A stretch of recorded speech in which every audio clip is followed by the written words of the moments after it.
What's cracking, everybody, and welcome to episode 54 of the Good Kraken podcast. I am one of your hosts, Ernell Pearson, alongside the Crimson Chin, Garrick.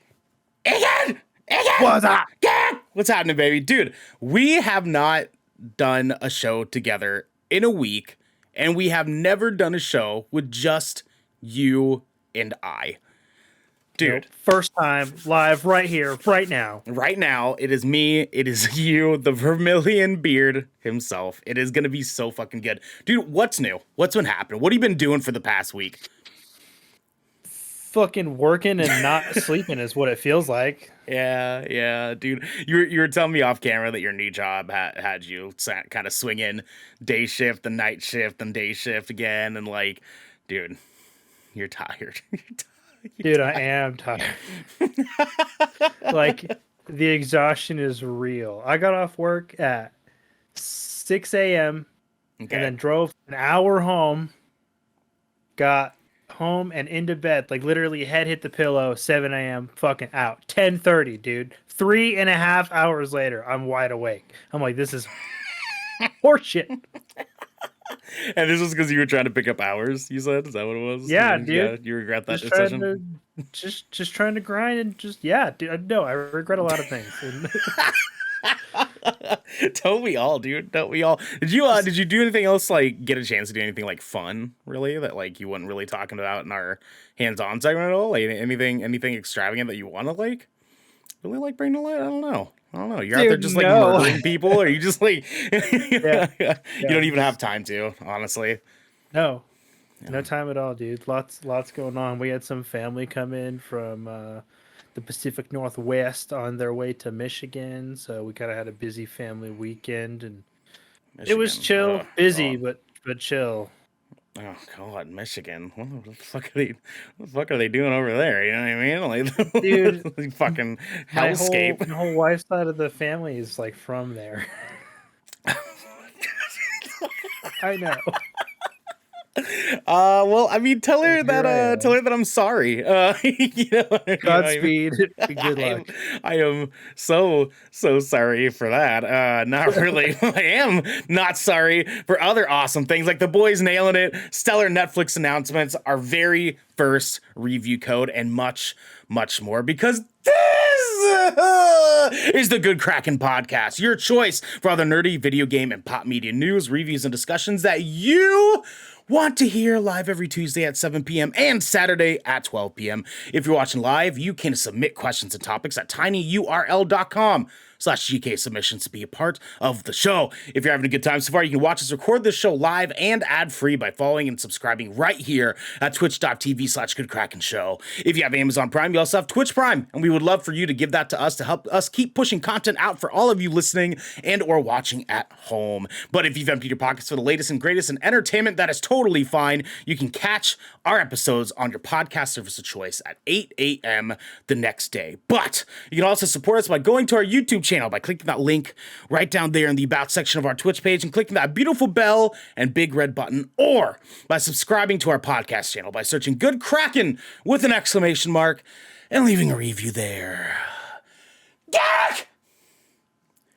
We have some planner work, my good friend. Some planner work. Please go watch episode 53 of the Good Kraken podcast right there on YouTube, just like we just mentioned there. We had the wonderful, awesome Joseph Moran from the PlayStation Trophy Room podcast on to talk all about his Hispanic heritage and how it applies to him starting a podcast and his kind of just generally his story on starting the Trophy Room and how that worked out for him. I've been a fan of the Trophy Room now for pretty fucking long time. I want to say I found them maybe a year and a half, 2 years ago. Stellar fucking work him and Kyle are doing over there. It was so much of a fucking honor having Joe here to hang out with us and just really just have a fucking good time. You know what I mean? Just have a good time. Please go watch that. Subscribe to our YouTube page while you're there. I want to spotlight this just a little bit further. We are trying to get our YouTube page some more kick in there. Get our show into more of your little eyeballs. Okay? I want me and Garrick over there in your fucking eyeballs. Okay? I want us in your eyeballs. I want the. I just want to lick it. Just. See, why you have what you? There it is. I was like, he's gonna make it fucking weird. Listen. People are here for a good time, not a long time, my guy. All right. Thirdly, we've got enough, my guy. Yeah, that's kind of just what we do out here. Next up, we have a very big announcement that we are doing soon. Please get your friends, get your family, get your mans, get your hoes, get everybody in here. Get ready because we're going off. Good Kraken has been working on some stuff for a really long time now, for the past basically 7 months. Trying to get things in line for this. It's dope. It's going to be a fucking good time. Please get everybody in here. It's going to be awesome. With that said, let's get some Nolan. Yeah, I love me some Nolan Horn. Garrick. What? Let's hit them What? with some little waves, my dude. What is little waves for the people that are watching and listening at home? Little waves, that's our baby news segment. These are stories we want to tell you guys because we felt it was worth mentioning, but maybe not so important in the industry these days that it deserved a whole article read. Absolutely, my friend. Let's hit them with it. We got some little waves for you guys. Let's talk some shop. All right, so our very first little wave for this evening is Activision's Blizzard. Yep. Blittered. Activision Blizzard settles U.S. Equality Opportunity Commission lawsuit for $18 million.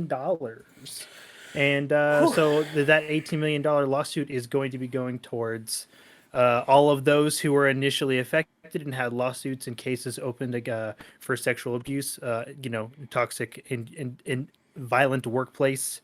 And anything left over, should there be anything left over after reparations are received from anybody who had those cases open, it's going to be going to various charities and et cetera, to help out women in the gaming industry. It's good.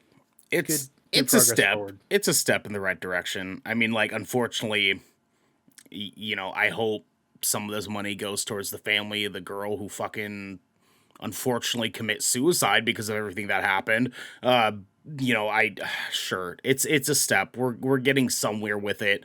I don't like how little bit at a time. Yeah, I don't like how like Kotick was out here trying to say that like he is trying to make this happen because he wants betterment in the company, and I'm like, bruh, you are the problem in the company. Like, it's like the betterment in the company came after you guys got called out. It should have been something that was addressed internally. Like, there shouldn't have had to have been whistleblowers on something like this in the first place because it shouldn't have been a problem. Yeah, exactly. It's a fucking shame. It's a fucking shame. Let's move on. Yeah, moving on. So apparently we're also going to be getting a new version, air quotes, of D&D that's going to be coming out in 2024. This is in anticipation of their 50th anniversary. So apparently it's not going to be the 6th edition, according to sources out there. It's going to be some sort of adapted, abridged, new content version, like updated version 5. So not quite 6th edition. But I'm curious to see what they're going to do with that. Yeah, because it's D&D weird. content.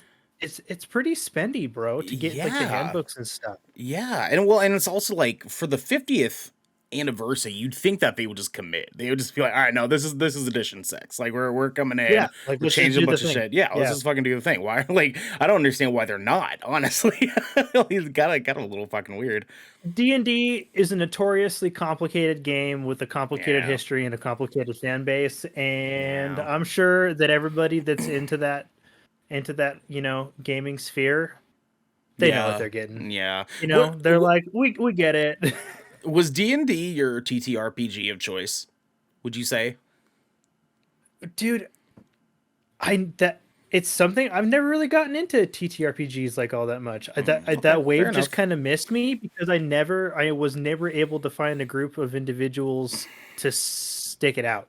That were Oh, okay. Stick They it were out. willing Okay. to like play, yeah, like Sure, willing to sure. stick it out and just like and finish like a campaign. So, but I mean, I feel like Dungeons and Dragons are pretty much that's everybody's go-to, or at least their starting point. I feel like Yeah, that's D&D like was your mine too. introduction to. Yeah, D&D So was mine too. I prefer Call of Cthulhu more because that one is ill. It's an ill version of a TTRPG. There's like an entire like mechanic in the game where each person's character has a psychological like state that's gauged by like a numerical value, and the lower your psychological like scale is, the more like fucked up things you see. Sort of like Bloodborne in a weird way, but like out of a TTRPG. interesting. It's rad, dude. It's so rad, man.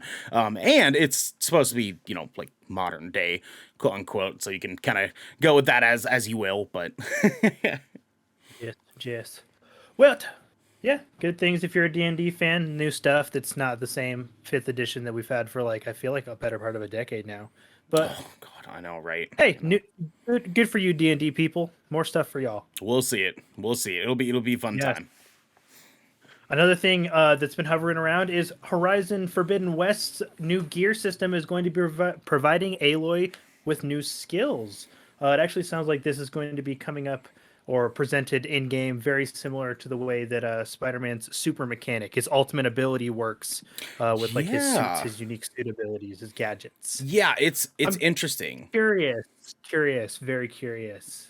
Yeah, me too. It's interesting because it's like obviously like Sony's going to be learning things off of their other big like AAA like single player story games. You know, I guess you'd say like they're learning from them and kind of pushing them towards the developers like, hey, this might be a good idea here, or even just the developers themselves is kind of like, that was really dope in the other game that we're the same sort of part of a team with.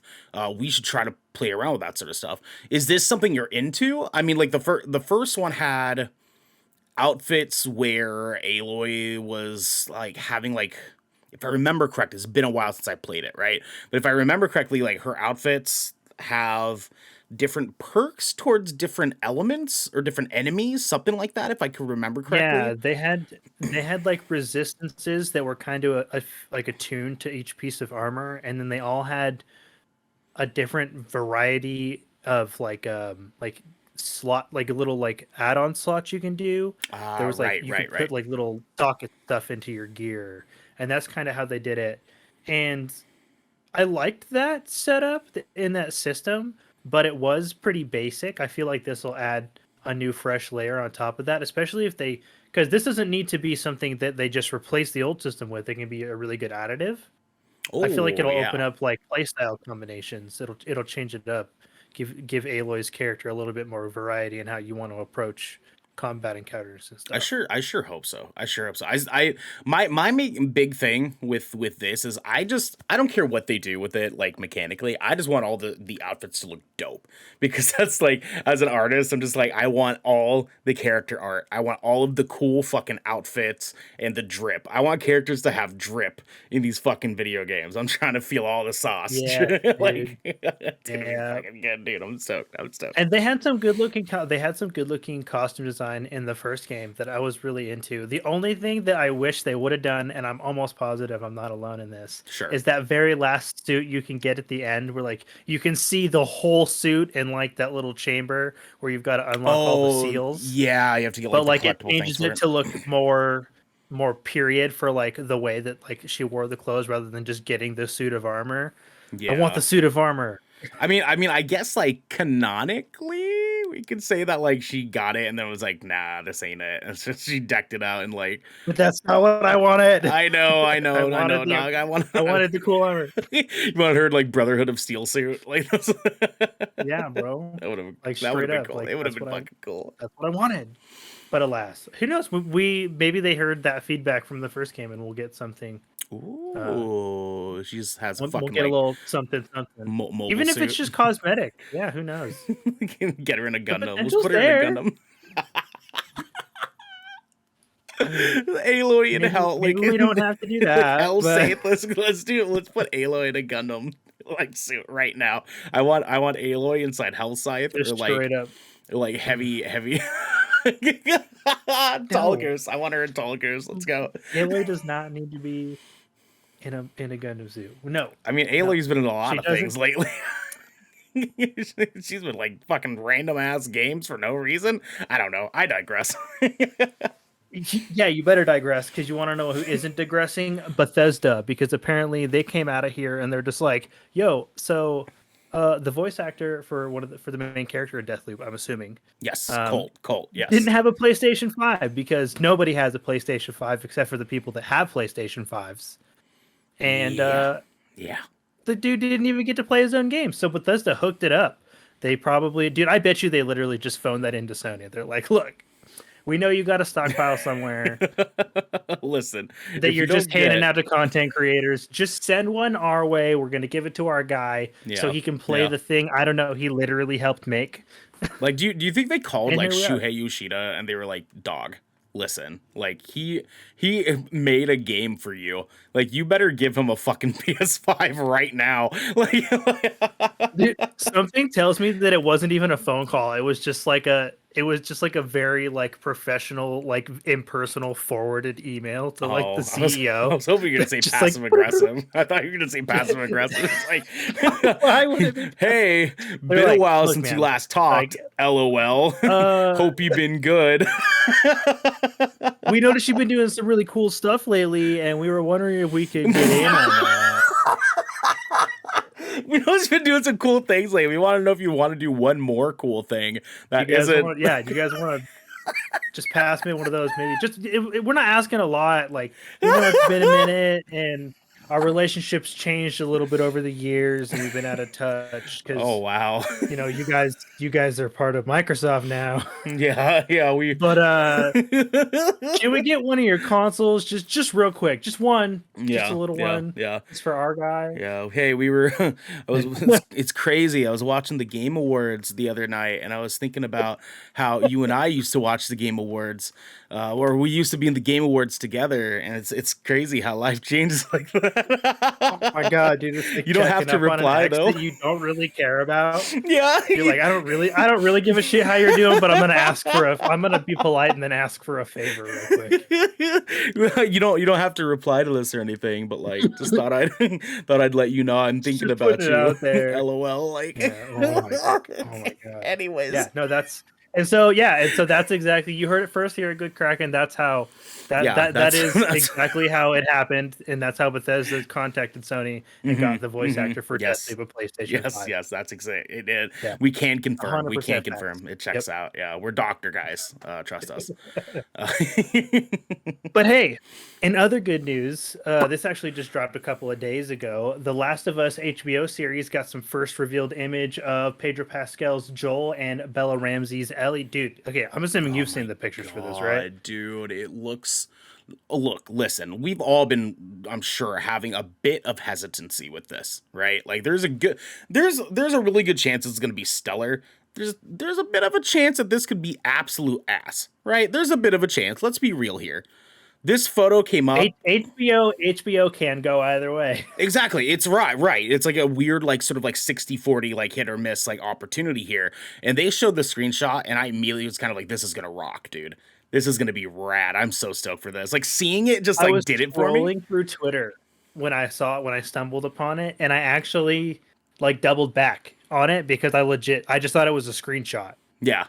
Dude, I saw people replying to it, and they were like, honestly, like I couldn't even tell if this was the game or like real, like live action at first, which is like totally fair because fucking Last of Us Part 2 looks insane. That game looks absolutely stunning. And so even like, I kind of had to do a quick like little bit of a double check myself too. But oh my gosh, dude. I'm like, so the weird sort of like early Walking Dead vibes I got off of it. I was like, yo, like I'm here for this, right? I'm here for this. Yeah. I put it in my fucking veins. Let's go. I'm really excited for it. I think everybody is a little hesitant. That image that getting leaked or revealed, I guess, not necessarily leaked. Revealed, Yeah. I think that reassured a lot of people because I haven't played the games. Like I've said it a bunch of times. I've never played the games, but I'm actually rather interested in the show because I like the story. The story in the game is great. Man, I wish you did. I wish you did. I wish you just play these damn games, man. I really wish you. Last of Us Maybe one Part day. 2 so good, Garrick. It's so good. It's so good. It's not. I haven't like say. I haven't like. I'm never gonna not play the game. Maybe I'll play it Sure. one day. Who knows? Sure. But But but Netflix Extraction. Netflix Extraction 2 trailer confirms that Chris Hemsworth Tyler Rake has survived. Garrick, did you watch which is a Extraction? spoiler, if you haven't, nope. Oh my I haven't god, watched dude, Extraction. you need to. You fucking okay. It is so John Wick / Taken. It's absurd and it rocks. The choreography in it really? is really fucking cool. It's really cool. And I think it's been like a year and a half. I didn't since I get watched John it. Wick vibes from the trailer though. That's interesting. It's got John Wick choreography with like Taken story plot. It's rad, dude. It's super sick. The choreography is really stellar. A majority, if I remember correctly, a majority of the fight scenes are like single shot pan stuff. And so it's like the choreography is like just extremely vast and how they've had to like memorize these entire like set pieces. And it's not just like choreography inside of like just like a room and they're duking it out, right? Like they're doing like entire like choreography that's like based in like fighting each other through like a series of buildings and then like on the streets and stuff. Like it's stellar. You have to watch. Yeah, even So Devin. is Chris Hemsworth character the main character? Yes, yeah. He's the main character of it, and it honestly, it's Chris Hemsworth. You know, like it's like he's gonna play the beautiful fucking action star in a movie like this, and he doesn't need to overact or underact or anything. He can just be fucking Chris Hemsworth in this movie, and it works, and it totally works. Hell And yeah, even Devin's in the chat says I can confirm Extraction is hype. It's hype, Garrick. You need to fucking watch it, dude. You need to watch it. Word. All right. I'll put it on the list. Tight, dude. So we're going to move into some main news segments here today, guys. It's going to be dope. We have a couple pieces here that are super sick. And we're starting off with The Boys spin-off series is a go at Amazon. It's full of hormonal college-aged soups. This comes from Mason Downey at GameSpot, and it reads like this. The mysterious college-set spin-off of Amazon's hit series The Boys has been brewing for a while now, but has finally been given the official go-ahead by the studio. According to a press release, the spin-off has been greenlit to tell the story of, quote, America's only college exclusively for young adult superheroes, run by Vought International, end quote. The show, still untitled, will be, quote-unquote, irreverent and R-rated, while exploring the lives of, quote-unquote, hormonal competitive soups as they put their physical, sexual, and moral boundaries to the test. Wow. I fucking need it. I need it. So exactly the sort of messed up, raunchy superhero content you've no doubt to come to expect while watching The Boys, but with more teens and 20-somethings in the mix. The spinoff will star Jazz Sinclair, Liz Broadway, Shane, Pau McGee, Amy Carrero, Raina Hardesty, and Maddie Phillips. Michelle Fazekis, I think is how it's pronounced, and Tyra Butters will share show-running duties, and familiar faces from The Boys creative team like Eric Kripke, and Seth Rogen will serve as executive producers. In a statement, Kripke shared his excitement for the project. Quote, much like Mork and Mindy spun off from Happy Days, which is an insane and true fact, our spinoff will exist in the Vought cinematic universe, yet have a tone and style all its own. It's our take on a college show with an ensemble of fascinating, complicated, and sometimes deadly young soups. Michelle and Tara are stone-cold geniuses. We're thrilled to have them steer the ship, and grateful to Sony and Amazon for the opportunity.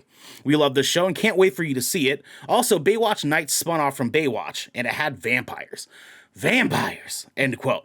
No air date has been set for the spinoff. It will probably receive a title first. The Boys will return to Amazon for season 3.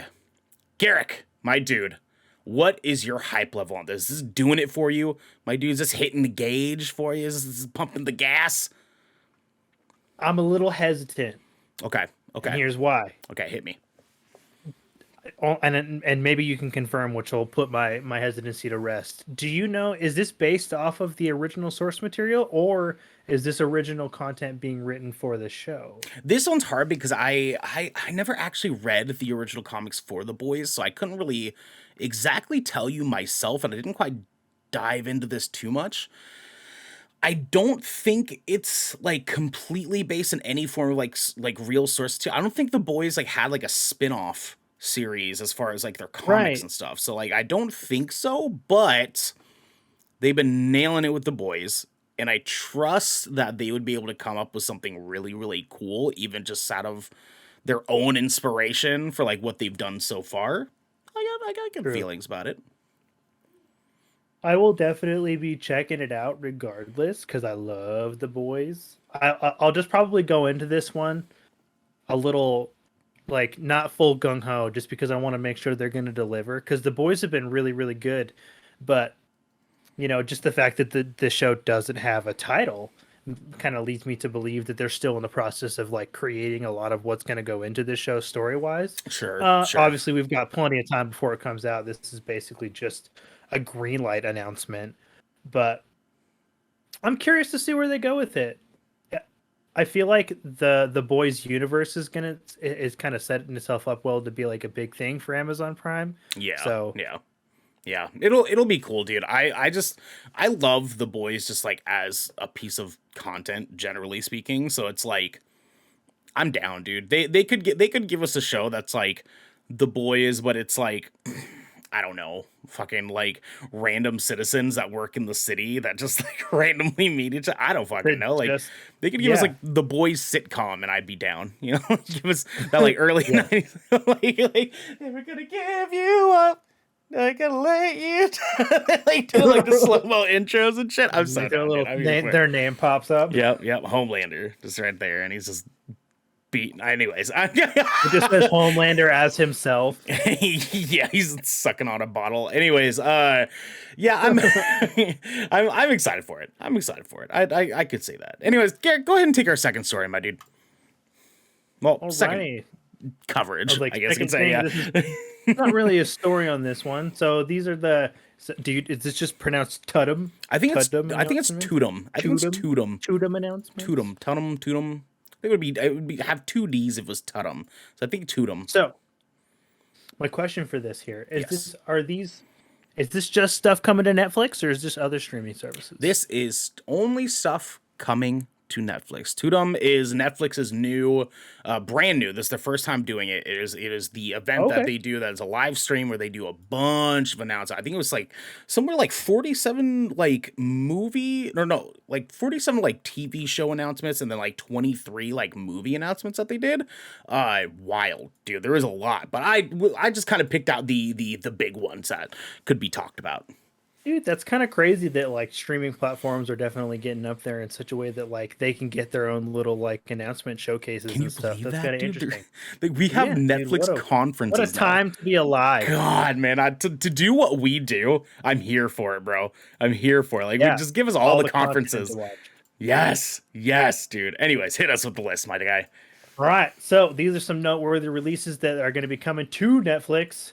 We're going to be starting off with Red Notice. This is a new, it's like a spy action film that's going to be coming out with Dwayne Johnson, Gal Gadot, and Ryan Reynolds. The cast on that one looks pretty splendid. Oh, honestly. dude. They released this with a it was like a 3-minute trailer, and it's just a fight scene between Dwayne Johnson, Ryan Reynolds, and Gal Gadot, and she wins at the very end. It's kind of hype. It's kind of hype, honestly. Like I'm here for it. Yeah, dude. Stranger Things season 4 will be coming out in 2022. Creel House, what is that? Is it Yeah, titled- so this is this Stranger Things new trailer that they did for season 4 was the kids kind of doing like a voiceover. I think specifically Dustin was doing like a voiceover of sort of a documentary sort of thing talking about the Creel family and their home and how they were all murdered by the husband who was from a psychiatric hospital. Or no, sorry, I got that messed up. The husband was sent to a psychiatric hospital and he slaughtered the entire psychiatric hospital. That's what it was. And so I think they're gonna kind of do a Halloween theme for the season 4 thing. Because if I remember correctly, correct me if I'm wrong here, I think season 1 dropped around Halloween. or season 2, one of them dropped around Halloween, and they kind of like formatted, there was like a pre-Halloween celebration there. I think we could end up getting this around October next year, and they're gonna hit us like a Halloween theme, because I know season 3 was dropped around 4th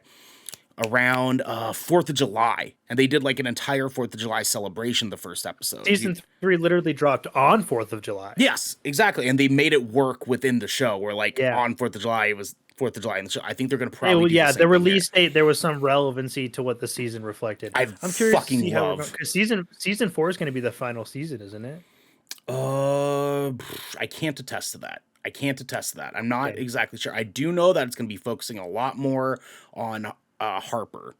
It's kind of what I do remember news coverage talking about. Hopper, you mean? Hopper, yeah, Harper. Jim Hopper. My bad. Yeah, because his name's Harper. Yeah, my bad. Hopper. Yes. Hopper. Also, Reed in the chat. What's happening, dude? Here, Reed. I'll hit you with that welcome command, my guy. There you go, dude. Anyways, Garrick, continue on, my friend. Yes. Forgive me if I mispronounced this title. Also coming out in 2022. This is going to be Genia. So it's apparently it's a Kanye documentary, right? So it's technically Genius. Okay, Genius. Do I want to talk about it? No. I even accidentally clicked the logo. Oh, genius! And he literally doesn't even spell it the way it's supposed to be spelled. I cannot express to you the irony of that. It was so misspelled that I struggled to pronounce it.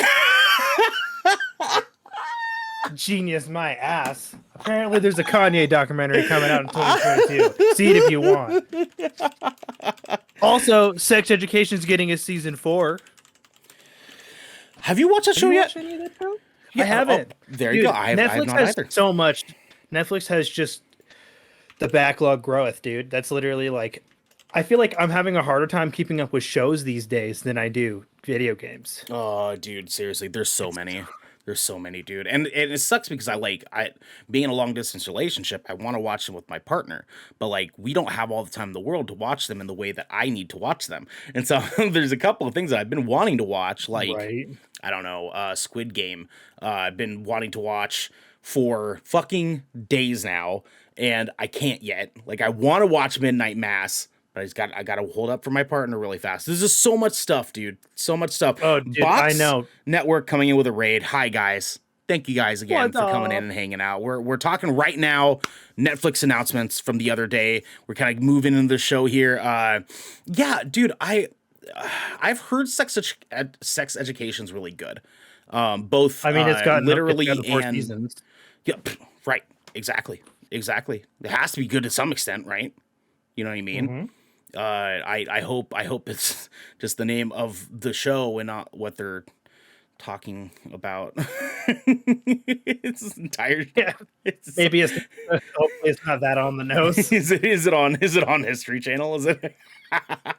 Well, yeah. I can't speak much on sex education, but I know, especially recently, because we met some of the individuals from the show at FanX.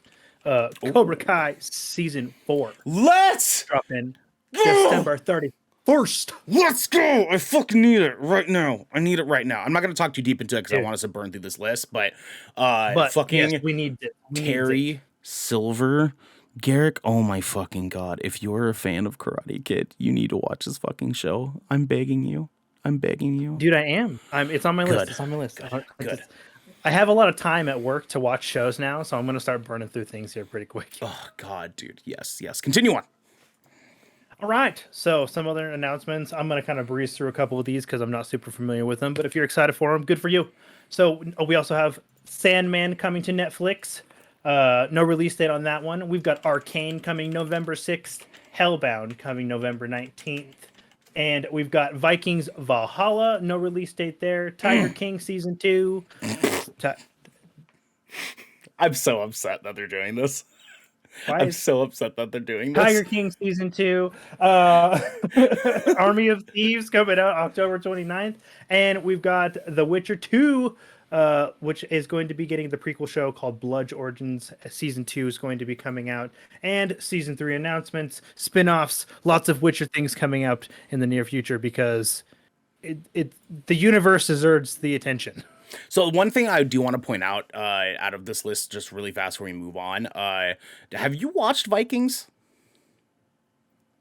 So I only have caught bits and pieces of it, and I know that one of the actors from Vikings plays the voice actor for the male Eivor in Valhalla, Oh, if I really? recall. Oh, Yeah, and that's kind of really? like, so that was how he got cast. And so I've been really interested in watching the show Oh, from because I'm familiar with him because of Eivor's voice acting, for the male character at least. So I haven't watched it yet, but I love Vikings and I've heard great things about it. oh my God, dude, it's incredible. It's incredible. Like in a lot of ways, so it sort of slaps like Game of Thrones, minus the last season. It sort of slaps as Game of Thrones, but with a lot less mystical shit going on. Like there's no dragons or anything, and it is grounded in somewhat of a reality thing, with the exception of some interactions they have with supposed like Norse gods. There's like a spiritual component that they pull into culturally, Yes, exactly. Yeah. for sure. And they're very, very like good about being like relatively like connected to the actual history of like the Vikings coming to England and that relationship, and like Ragnar Lothbrok like being a big pivotal part of that. The reason I want to point this out is because Vikings Valhalla, this announcement, they didn't have a date for it, but this is going to be a direct sequel of the History Channel show Vikings, set 100 years in the future of the end of the show Vikings. And so that's leaning us into right around the time of William the Conqueror, who is actually a direct descendant of one of the characters from Vikings. So it's cool. Like I'm a weird like world Okay. history nerd when it comes to this stuff, so I have a really big appreciation for the shit. Rad. I'm super fucking stoked about it. Super stoked about Here it. for it, dude. What I'm here which for one it. of these are you like the most hype on? Honestly, I'm torn between a couple of them. I would say off the cuff, I'm really excited to see Red Notice. Oh my god, dude, Like, seriously. Like I after saw the trailer for that and I was just like, this cast is going to be phenomenal together. Like, some of them have already worked together and proved they have that chemistry on screen, Mhm. and like, it's gonna be great. Like, I Ryan Reynolds has like comedy. The dude's a comedy genius. Oh, Like, he has absolutely. perfect comedic timing, Yeah. in my opinion. Yeah. And Ryan Reynolds is literally just like, you can't not enjoy anything he's in, like at least a little bit. And Gal Gadot, my dude, I don't Oh, even need like, you're right. she'll Right. act. I mean, Right. acting wise, she's gonna act both of their socks off, Oh yeah, absolutely. She's gonna fucking slay the entire game. Absolutely. dude. Um, But like, I love her. yeah, I just wish she would have not done 1984. Anyways, we're gonna move it to we don't need to Moving talk about on. we don't need to talk about that. Resident Evil 4 VR release date announced. This comes from Matt Kim at IGN. Resident Evil 4 VR will be released exclusively for Oculus Quest 2 on October 21st, 2021. Along with a new gameplay trailer, Oculus has announced its full VR remake of Capcom's beloved survival horror masterpiece that will make the jump to virtual reality this October. IGN has a full hands-on preview of Resident Evil 4 VR. You can read it right now. But without spoiling too much of the preview, Resident Evil 4 VR is a refreshing new take on the 2005 classic and makes a horror shooter feel practically new. Resident Evil 4 VR supports both full motion movement and teleportation travel. Oh, sorry, burped a little bit. Oh, good God. Sorry, guys. One of the biggest changes to RE4 in VR is how items are managed. You'll now be able to draw your weapons and items directly from your virtual body, whether that's reaching to your belt for a gun or pulling a health item from your left shoulder. Entire puzzles and other objects, like the typewriter you used to save, have been recreated in VR to be fully interactive as well. When Resident Evil 4 was released in 2005, it became an instant classic. Not only did it modernize the Resident Evil series, but many of the franchise's newest games are directly inspired by Resident Evil 4 today. You hype on this, Garrick? You tight on this? I don't know what your experience is with VR and not, but let's go. I don't have a lot of personal experience with VR, but dude, there's gonna be a lot of insurance claims on the Oculus Rift after this game gets released because people are just gonna be yeeting controllers. Like I can see it. You're just like you're walking around and shit, and then like you're just gonna get a jump scare and you'll be like, fuck, and then it's just gonna be gone. It's just gonna be embedded in the wall. Do you throw things when you get scared? Is that what it is? Are you like projecting that onto other people and just hoping that Look, you're I don't not want gonna to talk about it. are you not gonna you don't want to feel you don't want to take that responsibility? Let's not make this personal. Sure. I'm speaking objectively and from no experience from myself whatsoever. Oh yeah, for sure, dude. Yeah, no, I can attest for that. Remember, I'm a doctor guy. Trust me. Yes, we're both doctor guys. Confirmed. It is confirmed. Anyways, this is kind of cool, dude. This is really cool. I think the Resident Evil franchise has sort of like found a home in VR that like I didn't think that they would ever be able to take on until I saw Biohazard hit VR, and I was like, yo. Like this could be it. Like horror games gonna find a place in VR that is so special and specific to the horror franchise. This could absolutely be stellar. Absolutely be stellar. Yeah, I do want to point out. I 100% agree. I do want to point out really quick. Reed in the chat says Resident Evil 4 VR before Resi 4 Remastered is kind of sus. I have to disagree. Resi 7 is a significantly scarier game. There was none of that upon release of that VR. Sure. I mean, like, my point in that really was just like the idea that it takes is for one game to do something that is just like being involved in something that's kind of like cool, like regardless of whether or not it was like scary or significant or like a big part of it. It's big inherently because it means that a lot of attention is going to go to that and people are going to experience it, and that means you're going to have more attention on that avenue of gaming, which means more funding is going to go there, more money is going to go there, more cool things are going to go there, more development opportunity is going to go there, technology is going to go there, so on and so forth. So that just means it's only going to get better from there. And if one day comes and I get to play fucking Silent Hill in VR and absolutely shit myself, just shit everywhere, Garrick. Just my pants are just dripping in shit. Okay, like I might actually just wear shorts purposely so that people can see the shit dripping down my leg as I'm playing Silent Hill in VR. Okay, cool. Let's move on. So Cool. I'm just gonna go ahead and crack open the alcohol now. Let's Thank move you for pushing me today.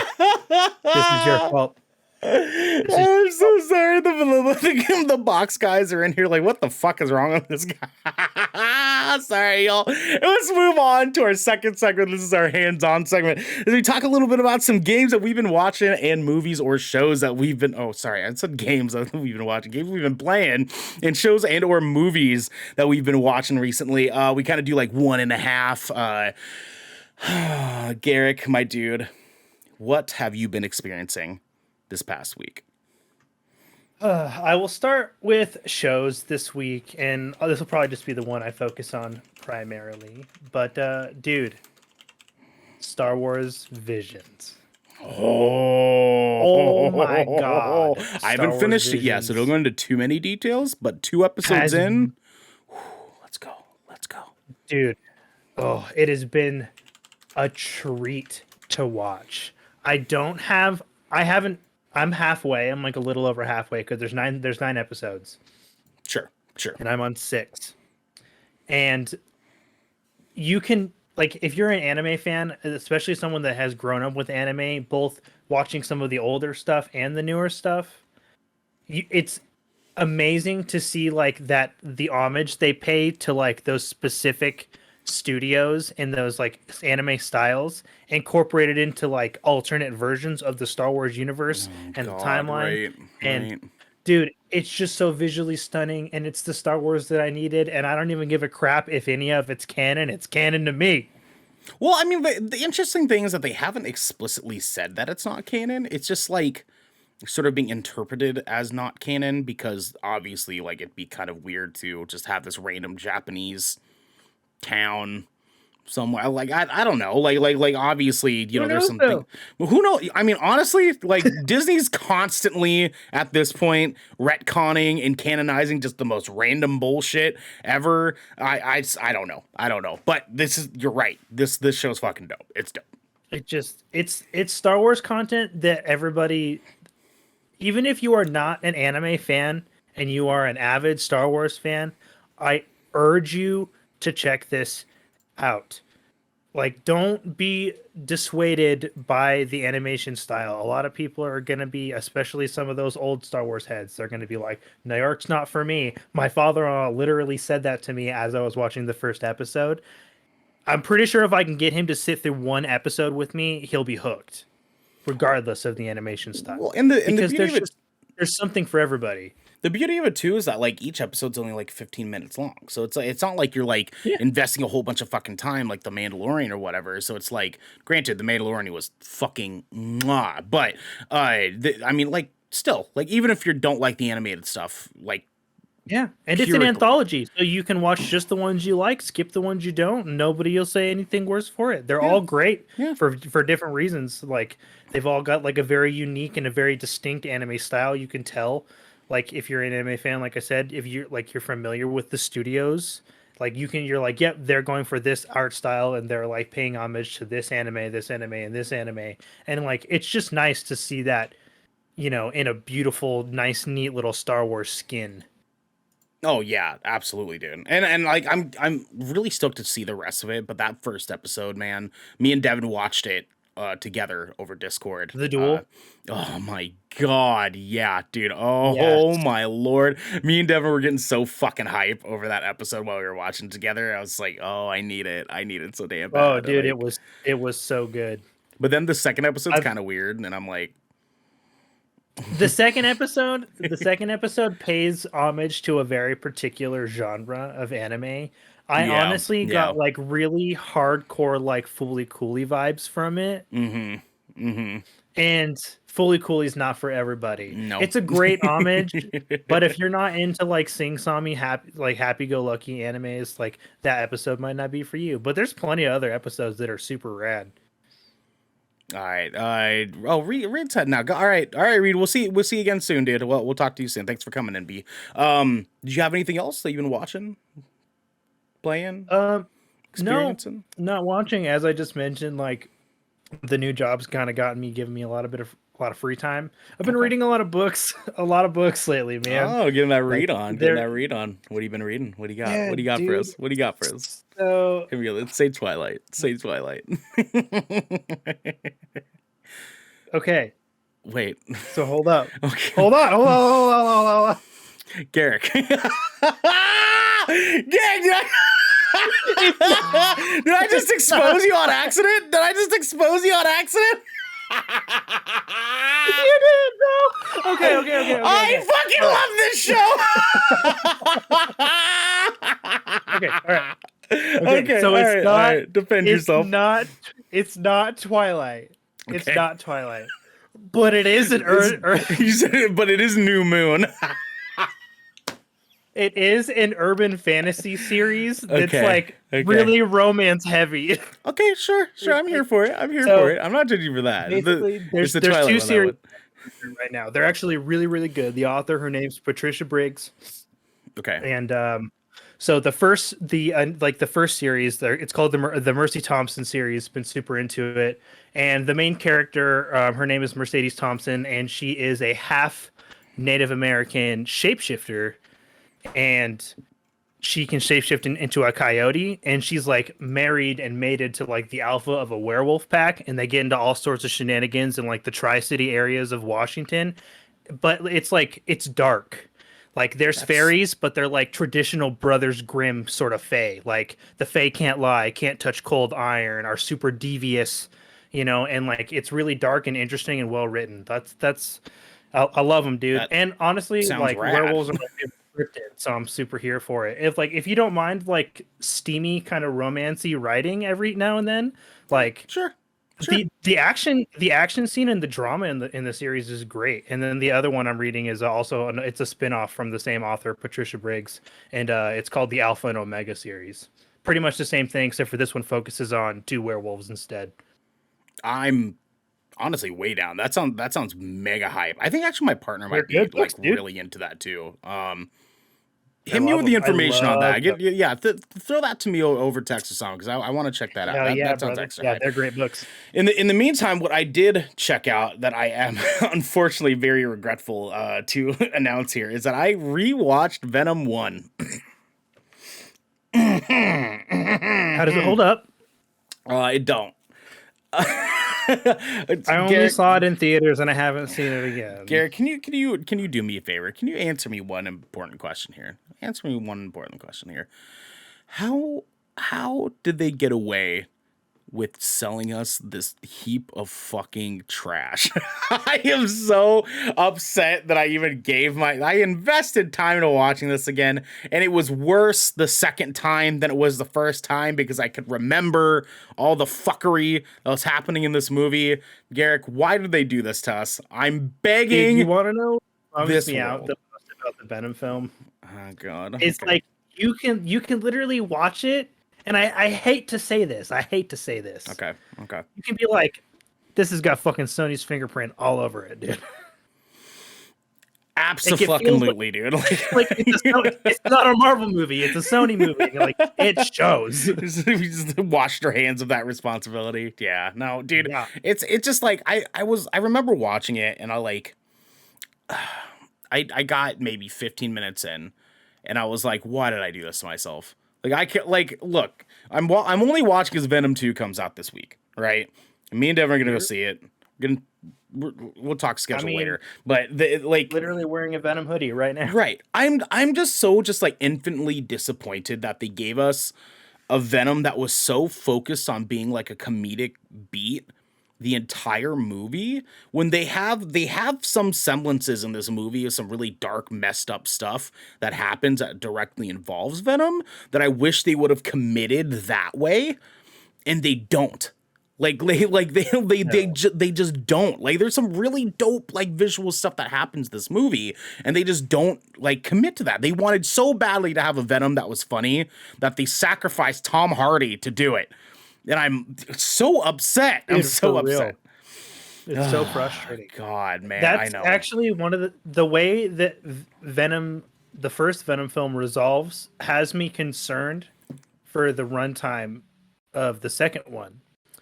But I also feel like it could accidentally be a blessing in disguise for the movie because at 90 minutes, if they keep it fast paced enough, it's really hard to fuck up. Well, I mean, it's like Joe mentioned this on Saturday's episode. It's like, how long are these fight scenes going to be? Like, for a movie that's only 90 minutes long, an hour and a half, right? That's true. It's like, how much action is going to be realistically? Yeah, like how much action is actually going to be in this movie? It's either going to be mostly action or it's not. And only one of these things is tight.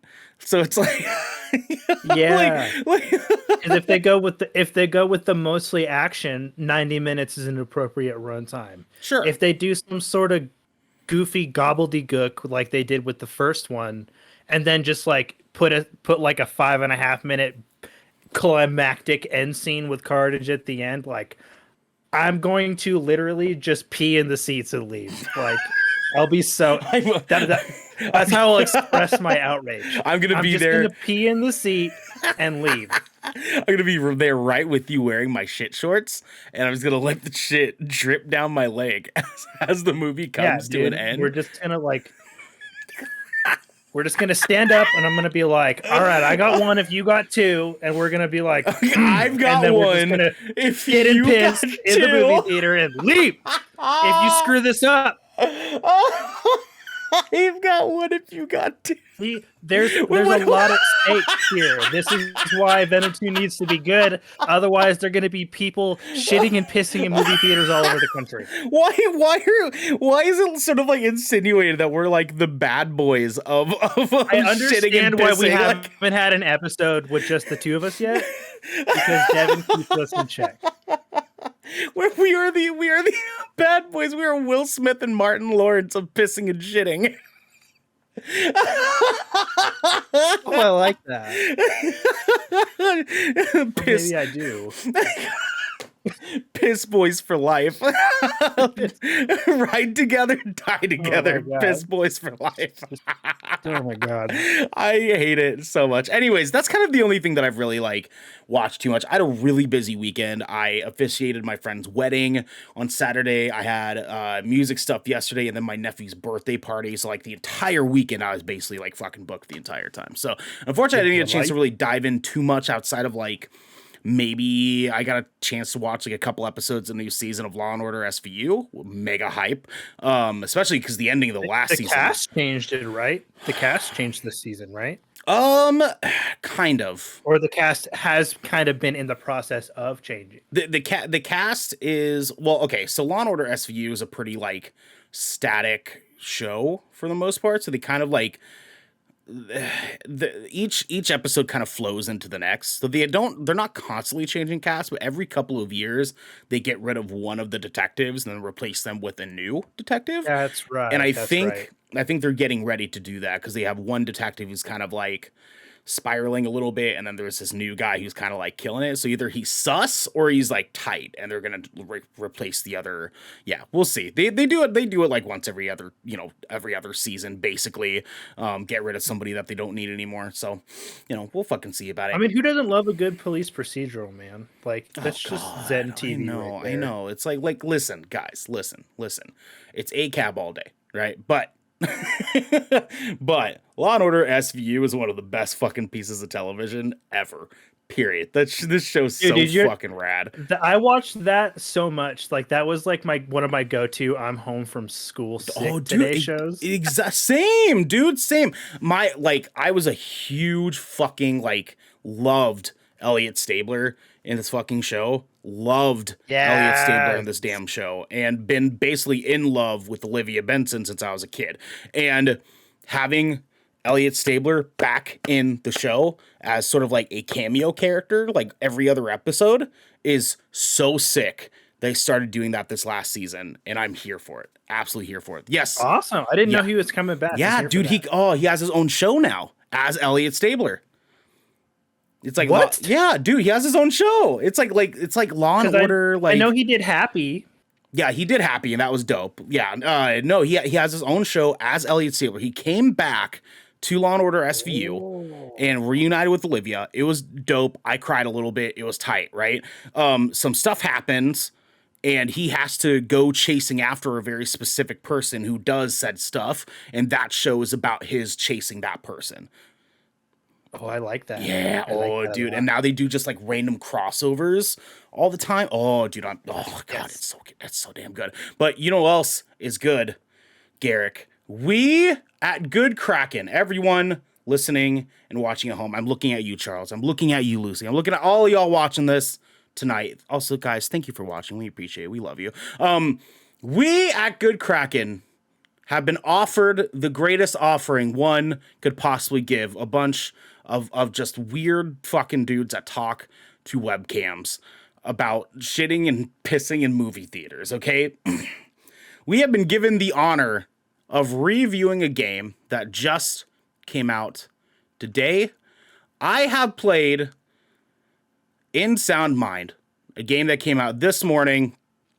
I played it over the weekend. I beat this game. This is our very, very first review code, and I'm very honored to say that I got a chance to play this damn game. This has, first off, I want to preface this by saying thank you to Modus Games for giving us this code for review purposes. Want to start off there. Don't want us to get sued. Thank you guys. Yeah, thank you guys for giving us that code. We appreciate you guys. In Sound Mind is an indie title that comes from developers called We Create Games, and small indie team from makers of Nightmare House 2, a couple like Portal Flash games, and they've worked on very small projects. And this game is obviously going to be doing something, because even just like visually looking at this game, you can see that they've made a lot of really, really big steps forward since Nightmare House 2, and it's only going to get better from there. So what I want to do tonight, I got to play this fucking game over the weekend. I beat it. And I want to start off by saying that this game does a lot of really, really good things and a lot of very tedious, unnecessary things, I want to say. And first off, let me start with this, okay? In the notes for this game that were given to us, it was expressed this game should be about an 8 to 10 hour experience, okay? It is not. It is not an 8 to 10 hour experience. Dog. This game is very much a puzzle game. So this is very, very much a psychological horror puzzle action game. And the puzzles in this game are, to almost a fault, are extremely difficult sometimes. Because there is little to no tutorial about a majority of the mechanics that are within this game. And the mechanics, much like a good example I would have is BioShock, a lot of the mechanics that happen in this game are very pivotal to move into the next area of the game, or the next section of the game, or the next section of the level that you're trying to make your way through. And there's very little tutorial on how the mechanics work. They sort of like use environmental clues and let you sort of experiment as you go in order to find out what these mechanics are as you do it. Okay. And it's both rad and extremely inconvenient, because what should have apparently been an 8 to 10 hour experience turned into a 22-hour experience for me. Because that's a pretty big discrepancy. It's time, like with gameplay time. Well, and here's the deal too, okay? And this is going to kind of talk a little bit about grievances that I had with the game. I'm going to kind of go with this through this in sort of like phases, right? So first off, I want to start by talking about what the game is about. So this game is about the main character, Desmond Wales, who is a psychologist. Specifically a therapist, psychological therapist. And he wakes up lost in an apartment building that he lives in, down in the basement, like the storage unit in the basement, and the city that this apartment is in is flooded. And he is trying to figure out why he just woke up there, what's going on. The entire building is abandoned. There's a bunch of boxes and stuff cluttered all around the apartment building. And he doesn't know what the hell is going on. And you're trying to figure out what's going on. To make a very long, convoluted story short, you are sort of stumbling upon a series of stories between 4 patients of his that you are physically manifesting what's going on inside of their brain based on what he knows through their psychological sittings that he's sat down with them for. And each level, there are technically 4 levels outside of the hub world, which is the apartment complex, essentially, the apartment building. And the levels are found by finding tapes, like record tapes that are scattered across the building. And so this hub world sort of acts as a Metroidvania sort of style, where you're having to go through one thing, complete it, get a new item that can help you unlock the new area of the apartment building, where you get a new thing that will help you unlock a new area of the apartment building, and so on and so forth. And then there's even more Metroidvania. You loop back to that hub often, and then go back to things that you couldn't access before by gaining either new items or knowledge. Yes, correct. And that same mechanic is very applicable within the levels themselves. So each record tape that you find is a voice recording of sessions that he has with a specific patient. So the first one you run into is for his patient Virginia. And this isn't the demo, so this isn't really much of a spoiler for, too deeply. But the first level is extremely interesting. It's actually one of my favorite parts about this game, because when he starts playing the tape, he gets sent into this dream world. And this dream world is supposed to be a physical manifestation of Virginia's mental state and emotional state. And it's sending you in this dream world, and you're in basically the equivalent of a Walmart, a broken down, run down Walmart in the middle of this flooded city, right? And you go in there, you walk into the Walmart, and you very quickly find out that this Walmart is being haunted by a woman ghost that is floating around the Walmart and is chasing you down and trying to kill you. The thing is, when you initially run into her, she flies at you. You run behind this like random like dress mirror that's in the middle of of the grocery store. She runs into it, screams, "Don't look at me," and flies away. And so you pick up this piece of mirror, shattered mirror, and you carry it with you under the insinuation that you now recognize that this ghost is terrified of seeing herself in the mirror. And so you use the entire game, this mirror, in a first person perspective. This is games in first person. You use it sort of like above your eye to see what's going on behind you. And so it's a really cool mechanic because it's showing this piece of technology that they're using in game where it's actively loading things that are happening behind your character as well as in front of your character. And you can see that being presented to you through this shard of mirror. And so it's really cool because not only is that mechanic used in just this level to keep her from flying up behind you, but it also reveals secret letters that are written in the walls, secret items that you need to find for certain levels and such, and even more so secret areas that you can find within the game to find more collectibles, to find items, to find ammunition, like all sorts of like things that you would need to continue on in the game. And this is a very fluid thing. My issue that I have with this is that they don't explain how this is used. You kind of just learn it as you go. And so what I felt after sort of figuring out the puzzles of this first mission, what I'm assuming should have taken, because the 8 to 10 window thing, 8 to 10 hour window thing here, is that this should have taken this one thing should have taken me only 2 hours, and it took me almost 3 because I couldn't figure out how to solve these puzzles to save my fucking life, dude. Like some of these puzzles are so complex in how they are because they're Metroidvania puzzles. You're having to like go in, you need to get into this room, but to get into this room, you need to get the key for this door. And to get the key to this door, you have to go into this vent that's up here behind this other locked wall thing. And to open that wall thing, you have to move this thing over here that opens that wall. And it's like a series of things, and it's so convoluted in like how they explain it. It's extremely environmental cues. And it just creates where, like, if you're not paying attention to every single fucking detail you're running into, you're going to get so lost. So unfortunately lost. And I can't even count on my hands how many times I had to stop and be like, what in the fuck am I looking for? What am I doing? And I'm previewing it, so I can't just look up like a walkthrough because I'm previewing it. I'm like, fuck, dude, I'm fucked. Because I am the walkthrough. I am the walkthrough. So I'm like, I can't just go in and do this. Now, granted though, like I said, this comes as a fault in a lot of different ways, but I really do genuinely enjoy that they made the puzzles like that complex.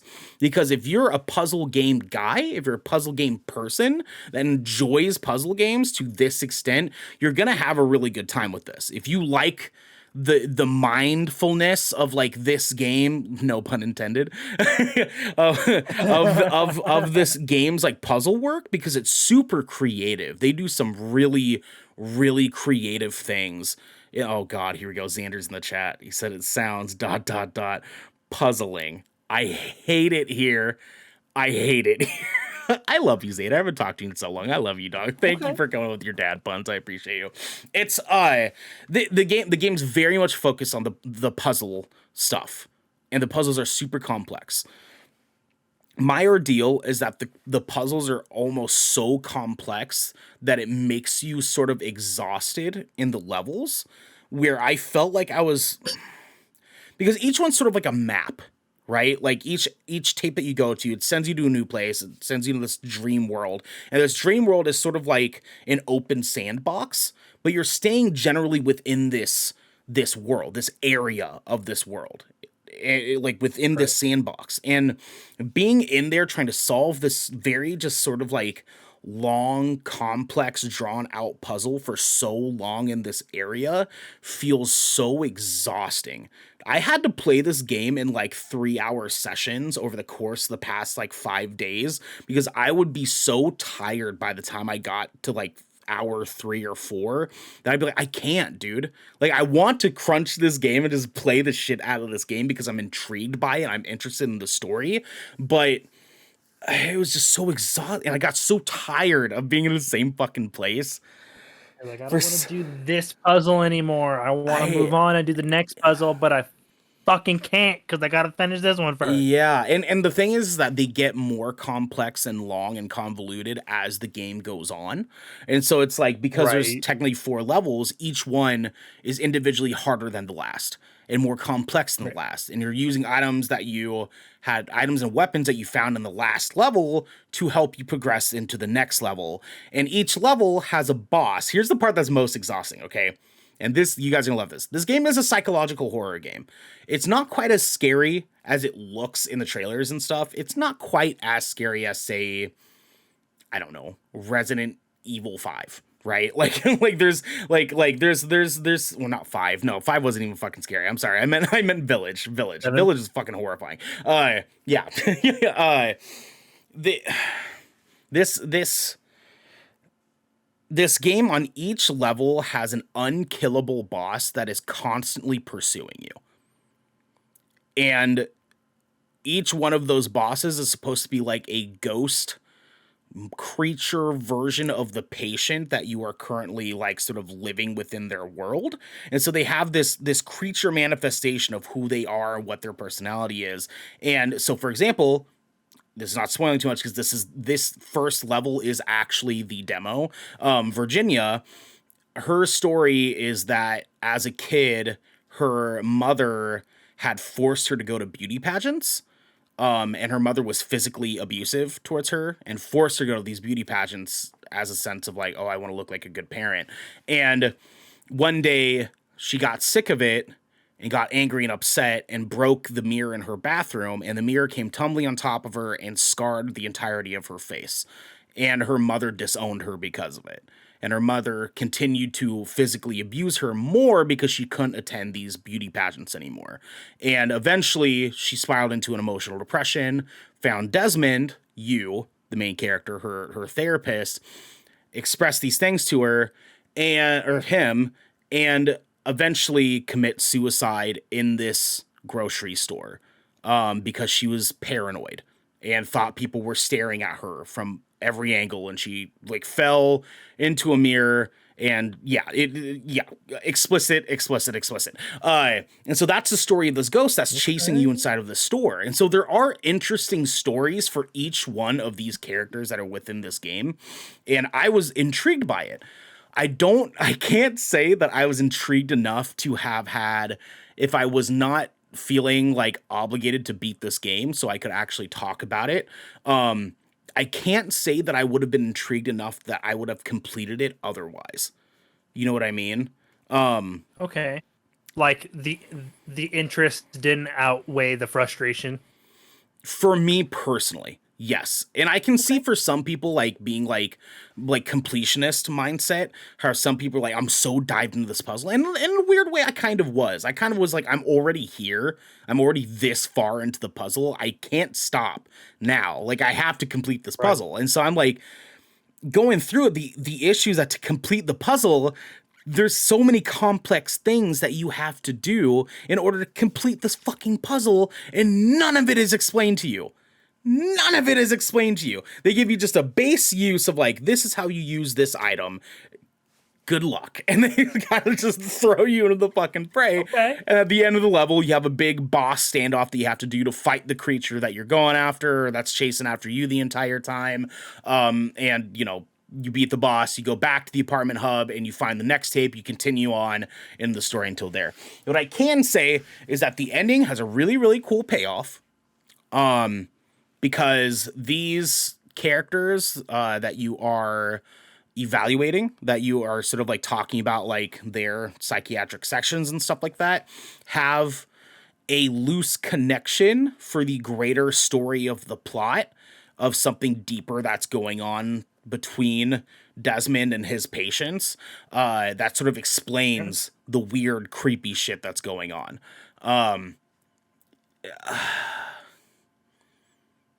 yeah, I think the story was something memorable, and I would say it is worth experiencing.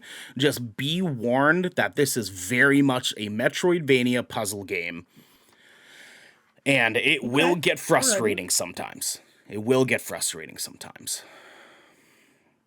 So, since you've had the opportunity and you've played and you've beaten this game and I didn't have the opportunity to get hands-on with it, I wrote down a couple of questions Sure, that would sick. help Let's us do it. focus our review here. Let's see. So I've got 5 questions for you, which I believe will be perfect to fill out the Tight, rest of our time tight. Let's do it. with In Sound Mind. So I've got 5 questions for you, Yes. and we'll just kind of go down the list. It'll help kind of focus a lot of the stuff that you've already talked about for this game. Okay. Okay. So first Yeah, question, all right, all Ernell, right. good sir. You got it, my guy. You got All it. right. How did this game differ from your initial expectations, what you expected it to be, and what did you think it was going to be versus what it actually turned out to be? Okay, so that's a good question. Thank you. So I came into this game thinking it was going to be another sort of uh Evil Within experience from like a first person perspective. I thought it was going to be one of those sort of like Five Nights at Freddy's sort of things where you're sort of like navigating your way around and like running into creepy stuff and ooh, jump scare like out of nowhere, like ooh, the like ghost comes out. I thought it was gonna be one of those things, and I was like, okay, like I'm down. Like I've played a few of those games, I enjoy those, you know.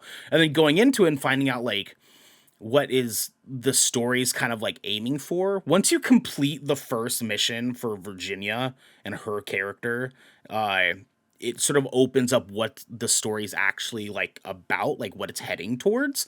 And I was way more intrigued once I found that out. Because at first you're kind of like, I don't know what the fuck is going on in this right now. He's in an apartment building. There's some guy who's calling you. This voice, the voice acting in this, by the way, was like really bad good and good bad. Where like it's very intentionally cheesy. There's this sort of like ominous like character that you see sort of like randomly in random places. He's the guy that's in like the front cover of like all the posters and stuff for this game. The weird guy with like the top Okay. hat. He's calling you, and the voice actor for this, whom I don't know who the voice actor is, I didn't look it up, but he's got this very like old like old like like homeowner voice, you know. He's calling, and he's trying to explain to you that he's trying to kill your character, right? He's just being very straight up about this. I want you dead. He doesn't explain why, but he's explaining that he wants you dead. And you're answering random phones that you're walking by in the apartment building. Those start ringing. So you pick it up like, hey, Desmond, guess you couldn't figure that puzzle out, could you? And it's like this ridiculous over the top fucking voice, but it's so rad for what it is. And I'm just like, sure, I'll take it. I'll take it, dude. But anyways, that's what it starts out with. And I was like, okay, sure, I'm here for it. Kind of, sure. But then you enter the dream world of Virginia, and then you find out what's going on there. You find out that this is very much a puzzle game. And then I'm like, all right, I'm in. I'm fucking in. What I can say too, that kind of like rides inside this, I mentioned earlier that this game, the best way that I can think to explain it is that this game is sort of a weird accumulation of like 3 or 4 different games. And because it's trying to be 4 different games in one, it isn't excellent at doing any one of those things besides the puzzling.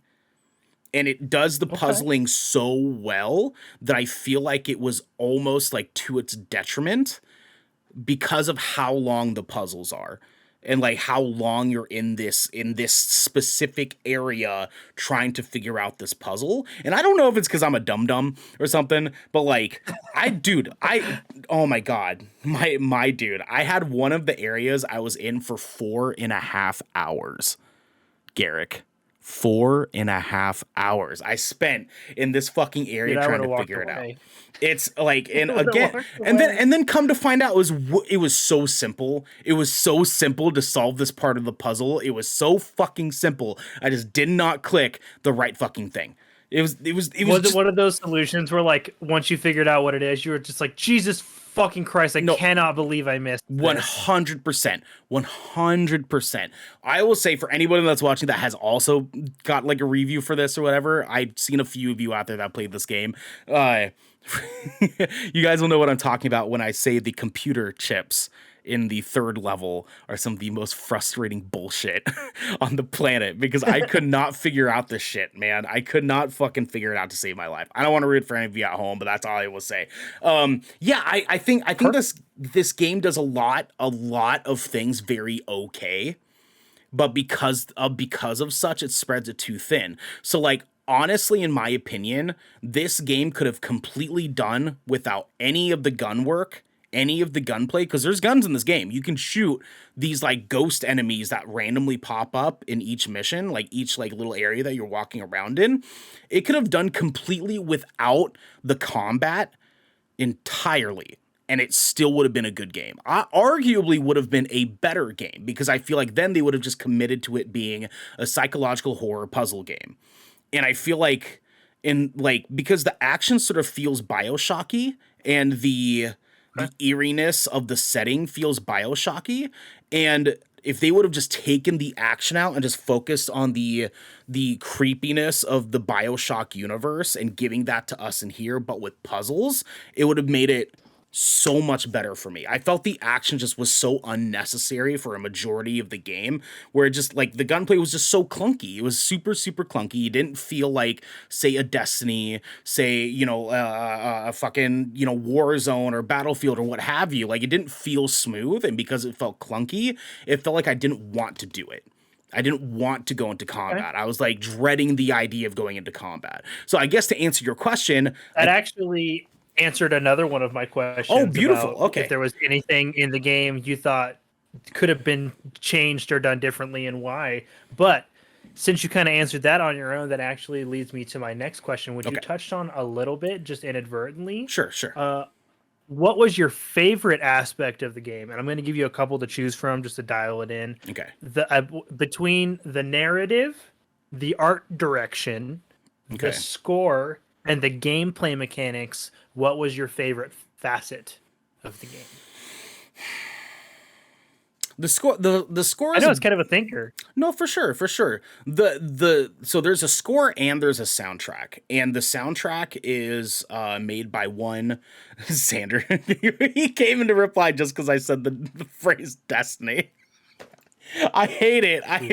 He's like, it's like you can summon him, dude. did someone say Destiny? So Destiny 5 times in the mirror and Xander will appear.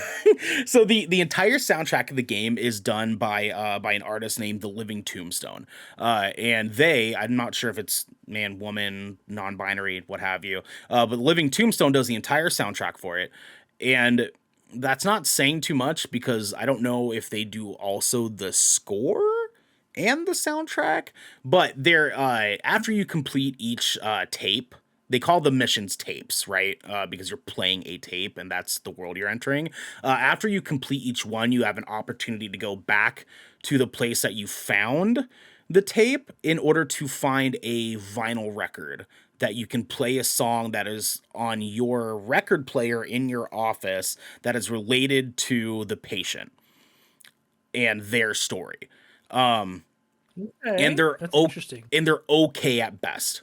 Personally, in my personal taste, I think they're okay at best. The score is dope. The score is sick, because the score is very eerie, and it's very dark, and it's very like works with the atmosphere overall of the area that you're in. Like, the score changes in between different like maps or tapes that you go to, obviously. Right. But sometimes the score is very gave me a little bit of whiplash, because there's some areas. So, I was mentioning there's little like ghost guys that the combat is mainly like directed towards. Like there's like these ghost dudes that come out of the ground and they run at you, and they have like these spotlights as like faces that shine, and they turn red when they see you and they're running at you, and you have to shoot at them. The score will go from like creepy, like eerie music, and then out of nowhere an enemy sees you, and it's like and it like turns into like Doom? Like really? For You're like, what the fuck is happening? and right it's like, now? and then you kill them, and it's like, like you kill them, and it's like, it goes back to the eerie music, and I'm like, interesting. it's Like, we don't really know how to audio engineer. Just put a fade at the beginning or the end. It was put a fade. It was weird. It kind of gave me a little bit of whiplash, to be completely honest. So I can't say it's the music. I can't say it's the mechanics of the game either, because really the only mechanic of the game that I thought was like super original and super cool was the broken mirror piece. It's the first, like, I cannot fathom enough like how rad this one mechanic was in the game, because you can't point it forward to see things. You're literally using it to see what's behind you. And so there's parts of the game where in order to progress, you have to find hidden messages that are written on the wall, that will point you towards an item that you can't grab. So this mirror has mystical powers, I guess is the best way I can say it. Whatever you see in the mirror will be revealed to you in real life for like 5 seconds, and then it fades away. And then you have to look at it again from the rear view reflection of the mirror in order for it to pop up again. So you almost have to look at it backwards and then be like, all right, that's right there. And then you have to like turn around and get it real quick before it goes away. Exactly. I looked in a broken mirror once and saw my greatest fear. Oh, Jesus Christ. Here we go. We have Devin and Xander in the chat at the same time. That's dangerous. That's dangerous. Anyways, time them both out real quick. So yes, essentially, yeah, you have to see what you're looking for in the broken mirror piece behind you. Ernell and Whitey Tidy's eating a McRib.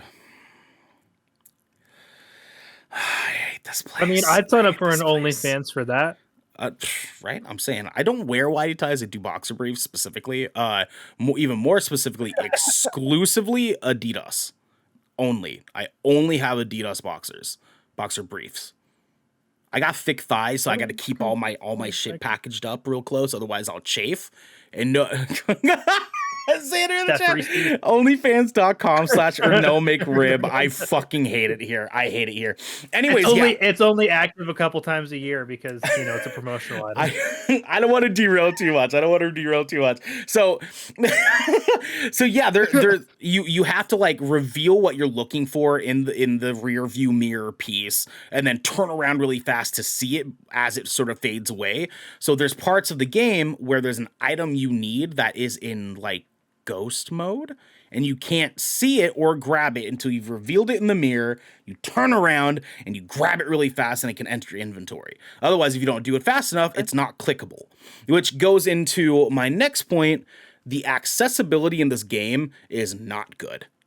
It is a very poorly accessible game. There's some things in this world that you just cannot find. You just cannot fucking find it unless you're looking really, really close. You cannot find it. So people that have visual disabilities are not going to be able to play this game. Unfortunately, they're not going to be able to play this fucking game. I'm a little bit weird about it. The accessibility in this, I was not very fond of. As someone who has, unilateral hearing loss, the audio settings, sure, they had like subtitles, but you couldn't edit the subtitles. You Pretty can't. Basic, couldn't adjust. Very, very basic accessibility settings. Kind of a big gripe for me as someone who has hearing loss. A little bit weird. About degenerative hearing loss right here, my guy. So yeah, I get it. Yeah, I just wish the game. We'll get into it another day. With that said, I would say the mirror mechanic is my absolute favorite part of this game. But that runs as a very close second to the story of the individual characters. Because there's some very heartbreaking stories in this, and they go into it. Like there's Virginia, like I said, like her story with her mother and her having her face scarred, and then like killing herself in the middle of a grocery store because she's paranoid and like thinks that everyone is like judging her because her mother used to judge her, and like heartbreaking fucking story.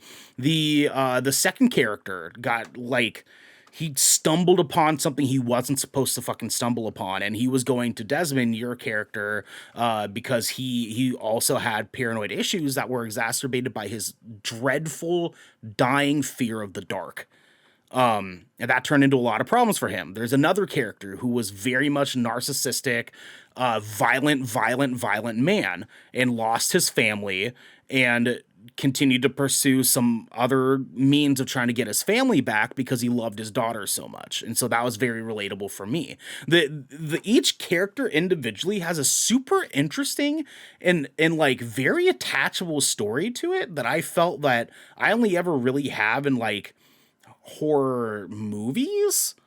And in this, like they nailed the stories of each of these individuals, and you kind of collect their stories through like finding these tapes in this sort of like pre-hub world as you're navigating towards the actual like dream world you're trying to get to. There's sort of like a like middle hub world between your apartment complex and navigating to the sandbox you're trying to get to.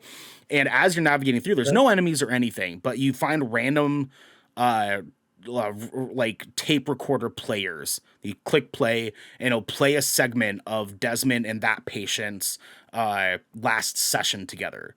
And they sort of loosely, in bits and pieces, introduce some of the story of why the character's there and their relationship with Desmond, your character. And then you find the overall story of what was going on with them as you complete the mission. And at the end of the mission, there's like a debrief that helps you with that. So I would say, I like that. I kind of like that. I really enjoy like breadcrumb stories where like you kind of have to they give you the opportunity to piece it together to build that bigger whole. Oh yeah. I mean, I'd be interested to check it out from that perspective. You answered another question with as we went in from weather, but hey, beautiful. That's okay. The kind of natural conversation flow worked itself out. So that will actually just we can just go to our final question, which is, who would you recommend this game to? Like, people of fans of what? Like, if you wanted to be like, all right, if you're a fan of this kind of game, like, who would you want to see playing in Sound Mind? It's tough, right? Because it's like I said, this game does a lot of things, and it's not a master in any of them besides the puzzling, which sort of like leads me to want to immediately say, like, just off the bat, if you do not like puzzle games, you are not going to enjoy this game. This game is as puzzle game, like environmental puzzle game, as it like could possibly get. And if you get easily frustrated with puzzle games, you're not gonna have a good time. Because even me, someone who does not very much get frustrated with puzzle games, was getting frustrated. And like there is a couple times that I was like, I feel like I've been here for too long. I feel like this puzzle could have been shortened, could have been cut in half even. There's a couple, like, even just like a couple of the like areas that you go to, like the sandboxes that you go to, honestly could, like, the amount of time you spend in there could have been cut in half. So and you still could have got all the story bits with just less time. Yeah, 100%. Like, because I played this game for almost 22 hours, Garrick, if this game would have actually been a 10 to 12 hour experience, like, actually, right? Like, even if you get lost, this will still only be a 12-hour experience. I would have been so much happier about it. So much happier. If they would have just dimmed things down a little bit. Just a little bit. Just cut off some of that extra fat that we don't really need in some of these puzzles that were just kind of a little unnecessary. I would have been totally fine for that. With that said, to answer your question, I would say that the only person really that I can confidently say should be playing this game is fans of puzzle games. The issue is that you also have to be a fan of psychological horror stuff, because if you are going through this game strictly for the puzzles, like, you'll feel satisfied because you're doing the puzzles, but you're not going to feel like there's any sort of like real like end goal that you're trying to get to besides just solving the puzzles. Right. And the issue with that is just like, if you're not into psychological horror as well, which a majority of the story is kind of just like bits and chunks and pieces of this overarching like A plot psychological horror story that has this B plot that's sort of creeping in halfway through, you're more than likely gonna get bored of it if you feel like the puzzles aren't rewarding enough. And in some ways they are, Okay. in some ways they aren't, but the ways that they are rewarding sort of play into like you just sort of progressing in the story to get to the next puzzle in order for you to be rewarded so you can progress in the story and get to the next puzzle and so on and so forth. And yeah, so I would say like with confidence, puzzle game people, absolutely. If you like puzzle games, if you like Metroidvanias, this would probably be a good one for you. Metroidvania fans, puzzle fans, absolutely play this game. Play this game, especially if you also like some psychological horror themes, thriller themes, even along with your puzzle game or Metroidvania. This one would knock it out of the park for you. I enjoy those things, so it worked well for me Yeah, to be playing I like it. puzzles and psychological horror, so Yeah. it might be something I would be interested in too. I do genuinely think that you would like it. Like I think like you have the right kind of patience to sort of like wade your way through. And if you get stuck on anything, you can let me know. Like by all means, I don't have any problem helping sure. you with anything because there's a couple things. The last thing I do want to mention that's not related to this question, I had a couple of bugs that I ran into in this game. There is a day one patch that dropped this morning. Let everybody know. So this could be fixed by now.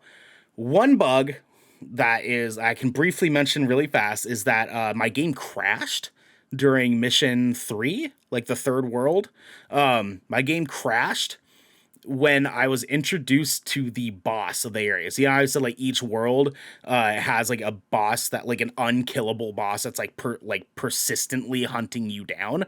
And you have to like fend it off, and then it comes back and hunts you down again. Right. When I was introduced to the boss, it was flying at me, and I was like, "Oh shit!" And I went to move and dodge, and my entire game crashed. And I was like, "What the fuck?" Like, that was really bad timing for my game to crash. I uploaded it, and it was fine. Like, no issue after that. It was the only crash that I had the entire game. The one that I need to mention that is a little bit more prolonged is the game-breaking bug I ran into in Mission 2. Because this bug took what should have been a 2.5 hour experience and turned it into 5 hours for me. Because I spent 2 hours getting to near the end of this area, and I spent 3 hours trying to figure out how to unlock the boss guy from being stuck underneath a building.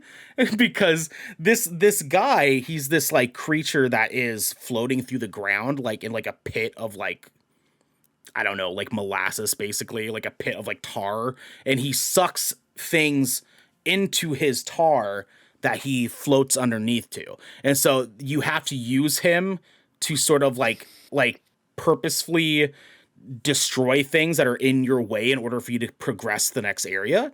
And so he got stuck under this building that was no, so you couldn't use him to I couldn't piss me off. Dude, he got stuck under this indestructible building. He got stuck under this indestructible building, and I had the last thing I fucking needed.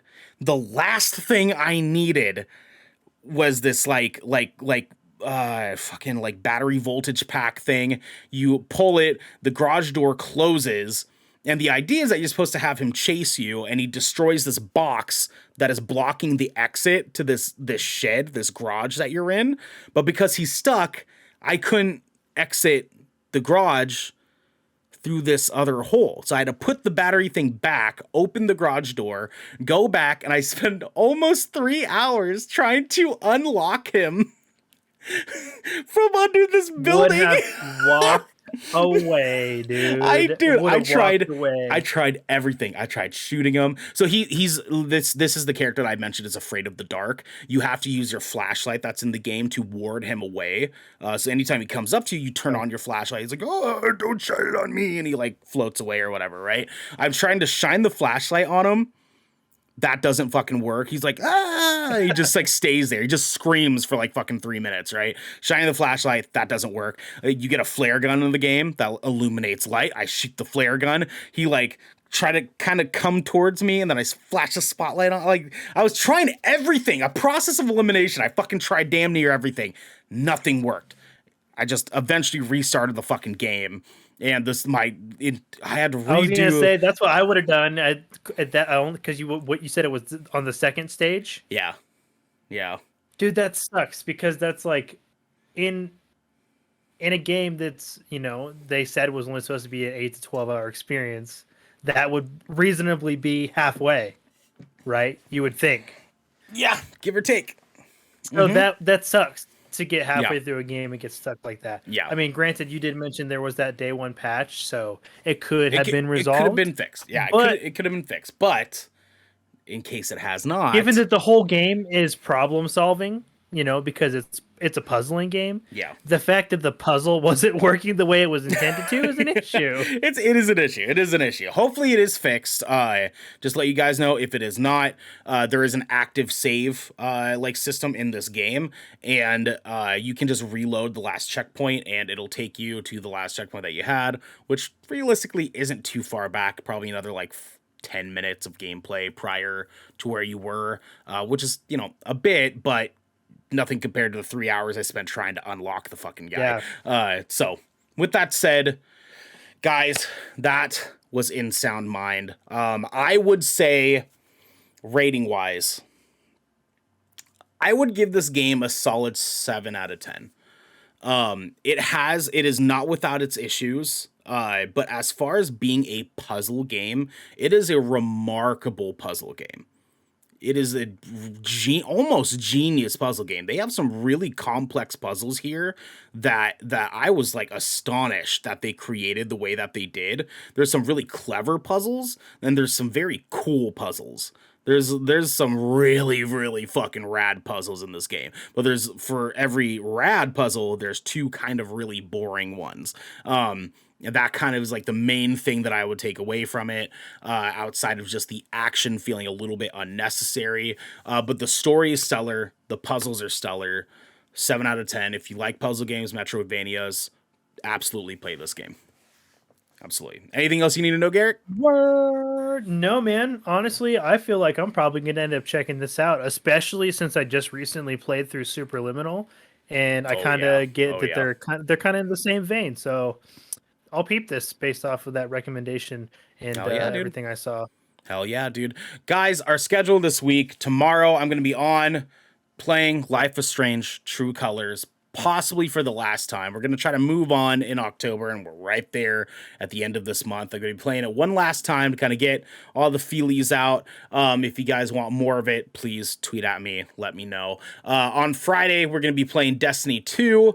We have to kind of see where Devin's internet situation is with his new place, because he just recently moved, and make sure that his internet's actually set up correctly. Otherwise, I will be here to play that. I don't have my kiddo this week until the weekend, so I'll be here to play some Destiny on Friday. Saturday, we have another Good Kraken podcast with Venom 2 review. On Saturday for that, we have to unfortunately move our time to 2 p.m. on Saturday. Genesee, the wonderful Genesee Gabrielle that we do all of our Marvel content for, is going to be at a baby shower earlier in the day, and we want Genesee to be a part of our Marvel stuff. So with that said, we'll be here 2 p.m. Pacific Daylight Time on Saturday. Come here, hang out, do the fucking thing, and go see Venom 2 so that we can all just shit on it together. You know what I'm saying? You know what I'm saying? But you can't shit on us. I want it to be good. I really do. Oh, Please God, be good, I'm Venom begging. 2. I'm begging for it. Good for me. Oh God, I need it to be good. And for the movie theater seats. Just do it for the movie theater seats. Oh yeah, absolutely. But you can't shit on us, because this has been the Good Kraken Podcast, your choice for all the nerdy video game and pop media news, reviews, and discussions that you want to hear, live every Tuesday at 7 p.m. and Saturday, usually at 12 p.m. right here at twitch.tv/Good Kraken Show. If you enjoyed the show, you can support us by subscribing below, going to our YouTube channel by clicking the link down there in the About section of our Twitch channel and clicking that bell and big red button, or by subscribing to our podcast channel by searching Good Kraken with an exclamation mark and leaving a review there. But until next time, my friends, be good to each other.